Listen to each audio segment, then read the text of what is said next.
पिछले कई वर्षों से महिमा नाम की एक महिला सूर्योदय से पहले अपने कमरे की खिड़की के बाहर बने छज्जे पर एक बाउल में पानी और थोड़ा सा बाजरा रख देती हैं।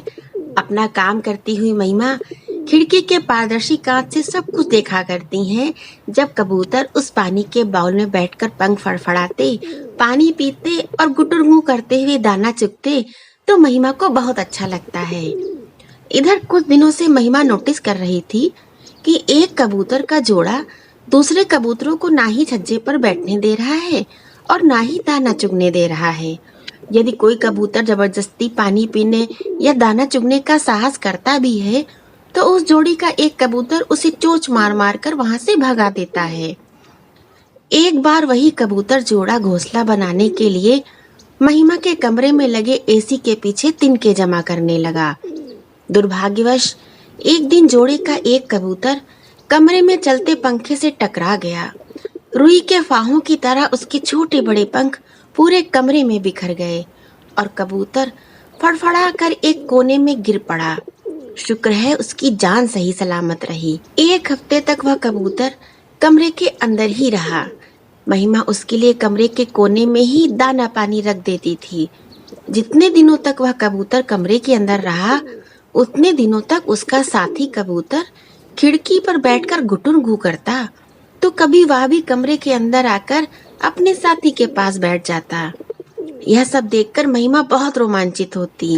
एक दिन वह घायल कबूतर कुछ उड़ने लायक हो गया और फिर उड़कर छज्जे पर जा बैठा। पूर्व की भांति वो कबूतर फिर वहां पर अपने साथी के सिवा किसी अन्य कबूतर को नहीं बैठने दे रहा था। महिमा ने सोचा कि वो कबूतरों की लड़ाई को रोक दे, लेकिन फिर उसे विचार आया कि वह उनके व्यवहार में बाधा नहीं डालेगी।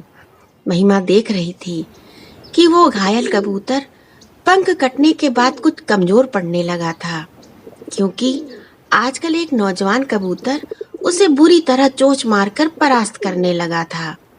बहुत दिनों तक ऐसा होता रहा।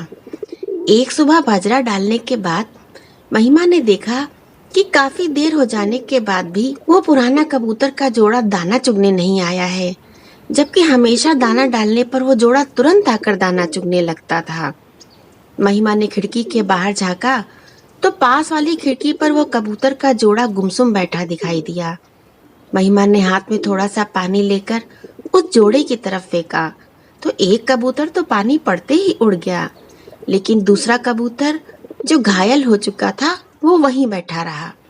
महिमा ने फिर पानी फेंका तो इस बार उस कबूतर ने गर्दन को हल्का सा घुमाकर महिमा की ओर देखा और फिर चुपचाप बैठ गया।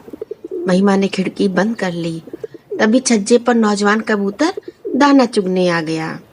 महिमा तुरंत समझ गई कि नौजवान कबूतर से पराजित होने पर वो कबूतर अपमानित महसूस कर रहा है। तन के साथ उसका मन भी घायल हो चुका है।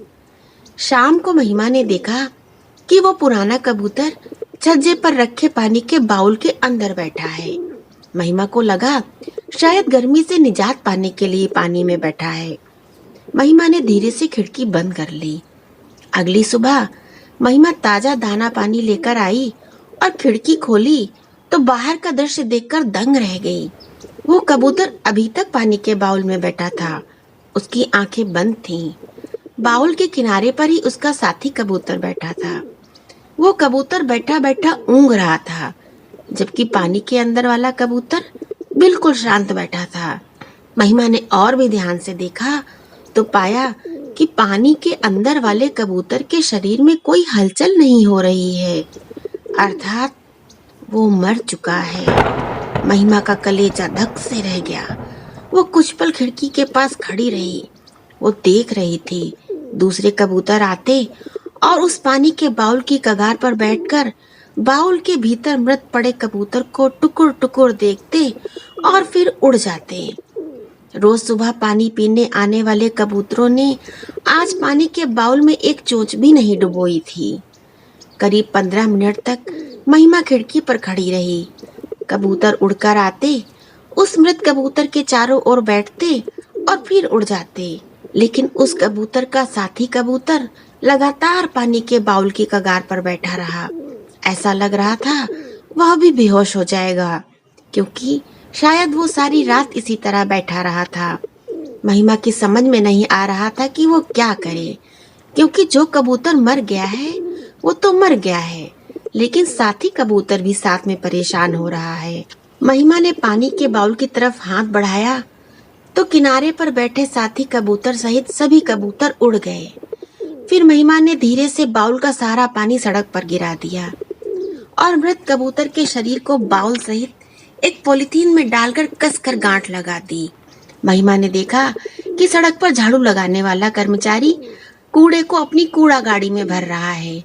महिमा ने कबूतर के शव वाली पॉलीथीन को कूड़े की गाड़ी में डाल दिया और मन ही मन मृत शरीर की आत्मा की शांति के लिए प्रार्थना कर ली। उसके बाद महिमा का खिड़की के बाहर दाना पानी रखने का बिल्कुल भी मन नहीं हुआ, लेकिन वहाँ रोज आने वाले कबूतर गुटुरगू करते हुए दाना पानी ढूंढ रहे थे। महिमा ने सोचा, आधिपत्य को लेकर लड़ाइयाँ तो होती ही रहती हैं। ये भी जीवों की प्रकृति का एक नियम है। महिमा उठी और एक नए बाउल में पानी भरकर छज्जे पर रख दिया और थोड़ा सा बाजरा बिखेर कर खिड़की बंद कर ली। अपना काम करती हुई महिमा खिड़की के पारदर्शी कांच से देख रही थी कि थोड़ी ही देर में कबूतर आकर बाजरे को चुगने लगे हैं। पानी के बाउल में पंख फड़फड़ाने लगे हैं। कबूतर की मौत के पश्चात महिमा का मन बहुत खिन्न हो गया था, मगर कबूतरों को खुशी से इधर उधर उड़ते, दाना चुगते और पानी पीते देख उसे अच्छा लगा कि कबूतरों ने मृत्यु को भी स्वीकारा और जिंदगी को भी जी रहे हैं। Thank you.